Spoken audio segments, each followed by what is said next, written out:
it's a better tight game for Aurora. Yeah.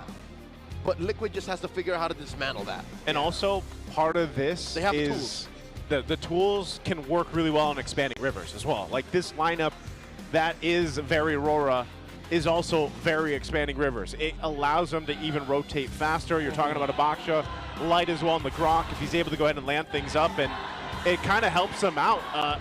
And that's why they picked this map. So let's go ahead and see exactly how Game 2 plays out. We jump into the land of Dawn here. We'll see if we get to extend the series to Game 3 in this epic rivalry. So the risk of what we mentioned earlier, the weird tendency of Liquid where if they win a very crazy game number 1, game number 2, their opposing team just goes for a fast no-ball win, that is still very active.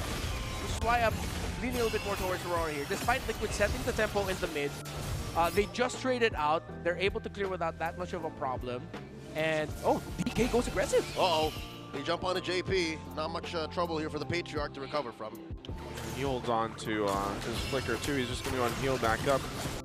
Sandguard, and they'll grab the litho too. So pretty where they can here. Trying to see now if there's any avenue for Carl Teasy to go for a flank somewhere at level 4. Dominkite is stretched out, but he will back out in just a bit, knowing that there's a chance Carl Teasy might be in his side of the jungle. He will not hit level 4 just yet. So if ever there is going to be a flank, it might be somewhere in the center of the map after he gets the purple buff. See if they can bring Yue down low so that they don't have that much of a problem getting turtle number 1. Yeah, turtle situation in game 1 was It's pretty crazy. interesting. I was going to use the word interesting. But this time, maybe we go for something more traditional, something more orthodox. That could have been the issue with Aurora, is because the game was so weird to begin with. Yeah. Oh, mid lane, Light. Yeah. Oh, mid lane, Light. Taking quite a bit of pokes, Woo! but he even holds on to the flicker, so he knows he's going to be fine. He'll go reset.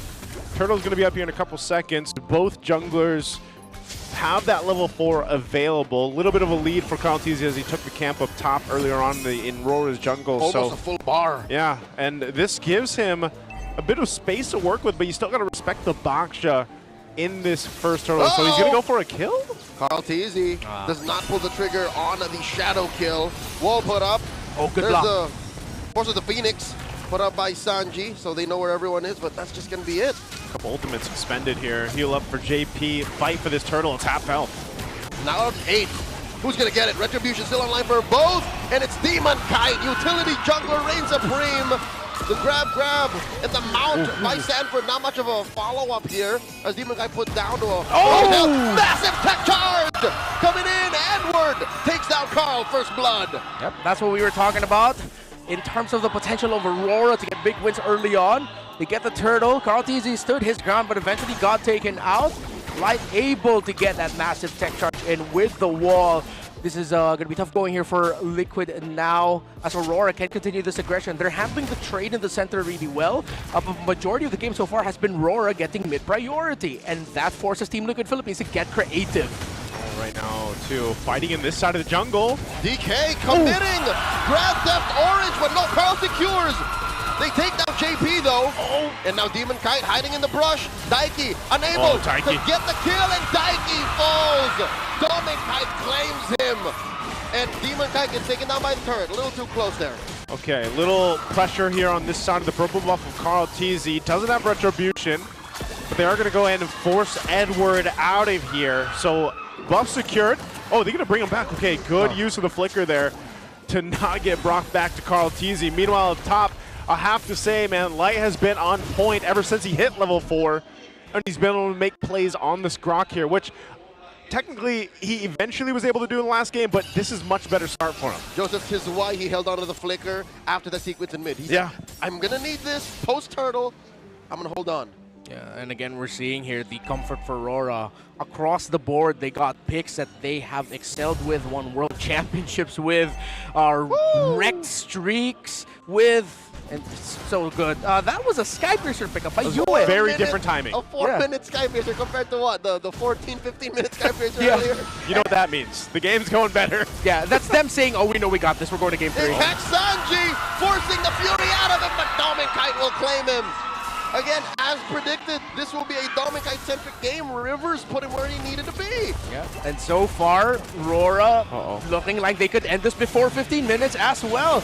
Daiki getting protected by the other members of Liquid. Carl forced to use a shadow kill, and he gets taken down here. Dominkite finds him. JP a little too far to protect the GOAT, and now Dominkite jumps onto the Khalid, and he flickers on out of there. This is what I'm talking about with this lineup, man. Expanding rivers for this lineup from Aurora is like having a flying cloud everywhere. Yeah. I mean, we set it up, we got the predictive as a table, and now Liquid are just trying to grasp at straws at this point. Patrick can't hold out, cannot stop 4 members of Aurora from taking away that orange. Okay. Turret goes down. 3,000 gold lead right now for Aurora. Under the 6-minute mark, setting themselves up and for a very good position to take the next objective here. Already 2 turtles in their side, so they're going for the 3 for 3. And if we look at for TLPH on how they can go ahead and adjust themselves, they find themselves in almost a similar position that Aurora was in the previous game, right? You're waiting for Daiki to go ahead and come online on this Claude, and you're dealing with them forcing these fights. Oh my lord, another flicker tech charge! Called he can't even react. He's snuffed out. I'm telling you, man. It's perfect. It's Aurora playing a very comfortable and familiar lineup that nothing is going wrong for them. And Liquid it's just them feeling the wrath of giving this kind of lineup to Aurora. They should not have given this kind of lineup at any point. And that's why I would argue the fact that, you know, talking about Claude scaling up, it would have been better if, yes, you have a Hayabusa, but you are naturally shut down at this point, 0 and 3. Yeah. You're going to have to play massive catch-up, which then also paints the picture of how difficult it is to actually contest for these objectives and why you're on such the back foot. They're going to lose another turret down bot.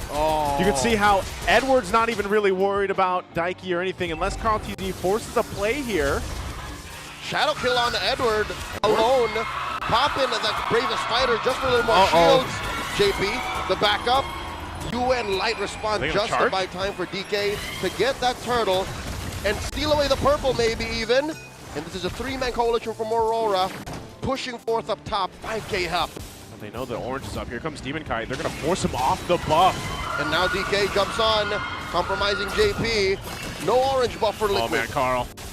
I think he's going to be able to get away, but they're just going to force this tier 2 down. Uh-oh, another tech charge, knocking up 3. Carl is down. JP is out of the picture as well. Damn. But Daiki finds light. A little bit of retribution for Liquid. Oh no, Sanford. Okay, flickers. I'm going to reiterate it again. Carl TZ has been shut down in game 2. Yeah, that's what we were saying earlier. When you're a Hayabusa going up against this kind of lineup, you have to find this miraculous level 2 to 4 pickoff somehow in the center.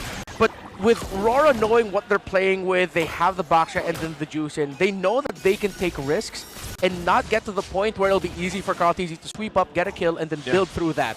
And all the times where Liquid tried to find an opening for Carl through a flank, it's just been answered immediately by Aurora to the point where even if they find it now, they're not going to get a kill. And if ever, it's a bad trade.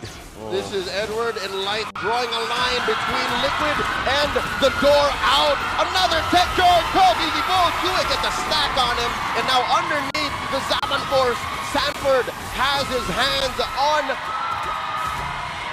everything. It's over. It's so tough, man. Even under a turret. Even under a turret, that's what I'm saying. Carl TZ has nowhere to go. I mean, think about it. That was just about everything you could do. Quad shadows, he even popped the shadow kill. But you're forced to this position, and now they're looking to take down the Holy Shield, Holy Defense now on this bottom turret of TLPH's base.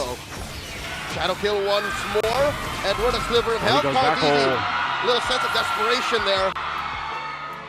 He wanted it. If he could have gotten at least something on the board, then that is a small step, a super small step in a long journey for TLPH right now, as this Lord is going to go ahead and be quickly secured now for Aurora to go ahead and get ready to march towards the base of TLPH. They need to somehow drag this game out long enough that maybe after 5 more times of that, then they'll finally get a big win. Yeah. But with how it's looking right now, again, Aurora knew their conditions. all throughout this game. They ticked it. They stopped Team Liquid Philippines from getting their conditions in the early, leading to this point. It's going to be a miracle if Liquid somehow extends this long enough to get that 5th big play to get that turnaround. I think Light is 2 for 2 on big ticket tech Yes. charges. I think even more. Oh no, Carl Teasy, a sneaky play, an orange buff steal is not gonna go unpunished. He gets caught by another tech charge. Well, I'll be damned. A desperation move quelled by UN Light. Oh man, just when you thought, okay, he at least got something, like a little bit of XP, a little bit of gold, and a buff, it gets stopped in its tracks. Boy, that's Bow Wow. That's not allowed. That's not for you. That is Oh, man. Demon Kite's buff. This is a completely different game than what we saw in game 1. Yeah. I mean, it's funny how we were able to even call it as a protective point, where it might happen in game number 2 when we just get stomped after a really close and tight game number 1. Again, it happens so much to them that at this point, they gotta see why. Flying on a turret. Big push here by Aurora. Liquid holding on. Turret gonna get taken down here. US scores. The Zaman Force putting Sanford in danger. He's doing his best to keep Dominicite away from all of the powerfuls. Edward finds him. Daiki with the blazing duet gets the clear the waves. JP is down. Bravest fighter by Edward, wailing away. Another Zaman Force holding onto the cart. I think Aurora has to slow it down. 10K up. They need another wave. Oh, they can't end it here, but they do have a wave coming in on top. 40! Fury of the Phoenix. Big Fury. Stopping Aurora. Down goes Live. Can Daiki capitalize? 4 against 2. Liquid's last stand. Down goes Demon Kite. Aurora have to slow it down even more. Liquid still breathing. Still a massive gold lead here, though, for Aurora. If gonna Daiki chase? gets this is going to be big if he gets it. Oh no, the Doctor! Gets hard! And now the Doctor is out! Holy moly! Okay, Edward finally goes down, but man, what a quick switch that was. Now JP on the hunt. This could be a very small window for TLPH to grab what they need to. But nonetheless, Aurora was in control there. They just couldn't quite end the game because of the way the waves were coming in up top on that top side of the base. Yeah, okay. So earlier I said 5. Let's say that was 2. Yeah. That counts as 2. That's 2. All right, so 3 3 more. more. 3 more. Clock's ticking here. But that was a huge heat check by Dominic. It's like, all right, welcome to the MPL. Let me show you who I am. Bang! With his signature hair of just blasting Daiki. Daiki was around like half health. I was going to say, he got blasted. Yeah, man. it was a dash, it was a basic attack, and then he's gone. That was the force, by the way. It was not force. Actually, no, he didn't even drop. Well, technically, he didn't drop the Zaman He force. did it, but he did it. yeah. He just Single dashed. vision, I think. That was all he did, man. Single So, vision straight to the face. right now, Lord is up. Still complete control for Aurora, though. With this kind of lead, you're not really going to be in a position to do much except fight in your base if you're TLPH with this one. So, with that being said, they've still got the 2 base turrets up. They've allowed themselves to go ahead and get a little bit of extra farm, but a main thing I'm wondering is if they're still capable of dealing with all that Aurora can throw at them. And that's not just Light. Light's been on point. I mean, look at him. 14 assists for this game. He's been everywhere. Okay, as I say it, he misses that tech charge. Little jump scare in March. Yeah. Keep them on their toes, basically.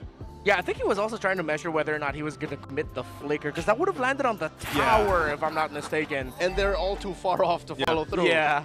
So, you know what, Light? Thank you for not committing that flicker. That would have been bad for your team and good for Team Liquid Philippines. That's should how have far that. ahead they are. He can afford to do that. I was gonna say, look out, he's got the tech charge again. So like there's no hurt to throw it out there because this Lord is coming up slowly up top.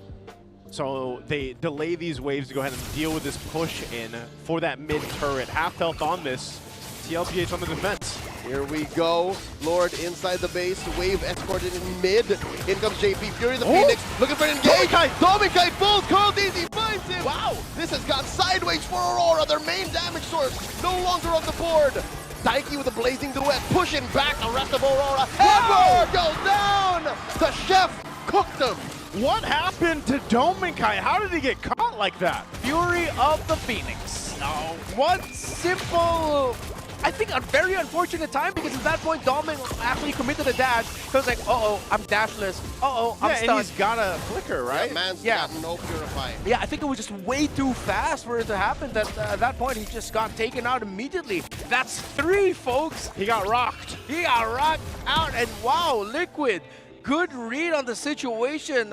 Fortunate for them as well that the Fury of the Phoenix from Sanji landed at the perfect time. And this is the thing you said earlier, Redmar, they needed to buy a lot of time. So far, I'd say they bought about half of that time they needed. Yeah. But again, also that got them another 3,000 gold in their pockets for TLPH. They were down about 7,000 earlier on, and you're taking a look at the items where things are falling into place now. Carl Teasy, mind you, shut down pretty much the entire of the game up until this point. Now he's a bit of a threat. He also picked up the Sea Halberd to go ahead and help deal with some of that sustainability that comes with Aurora. You can see now Winter Crown picked up for Domenkite too. Yeah. He's like, I'm not going to let that happen again. Not again. At this point, that's a support Hayabusa. Your job, bring them down low, Daiki, finish them off. No, I think Carl Teasy's job is really just to finish off Domenkite. Yeah. Sea Halberd is for the shields that the Harriet gets when he dashes. Yeah, and of course, all of the region as well. Spell Vamp on the side of Aurora. Sea Halberd will help with decreasing that. And I think at this point with Yue with 0, does he have around 40 or 50 stacks on the Sky Piercer? He should have, I think, 3 or 4. 4. Because so he got his Sky Piercer after he had one kill, I think. Yeah. Okay. They had a really good opening. Yeah. Which is, again, the great opening that they had. TLPH has responded pretty well, holding on, because again, this was a game that almost ended. It's just they had a great defense to be able to stay in this game, buy themselves this much time, and kind of catch up here on the disparity between the amount of damage they could dish out, but also take.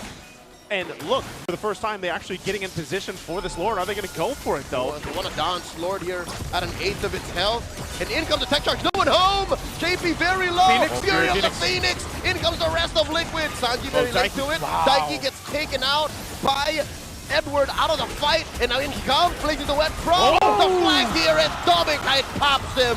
And now it's Carl Teasy's turn to fall.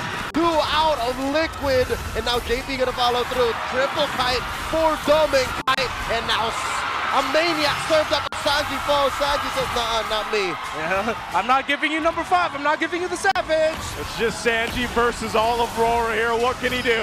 I think it's over. There's a wave in mid after this turret falls. And now they're on the base. Demonkite gets taken down. Sanji just delaying the inevitable. We're going to game 3. As expected. Somehow it's a pattern.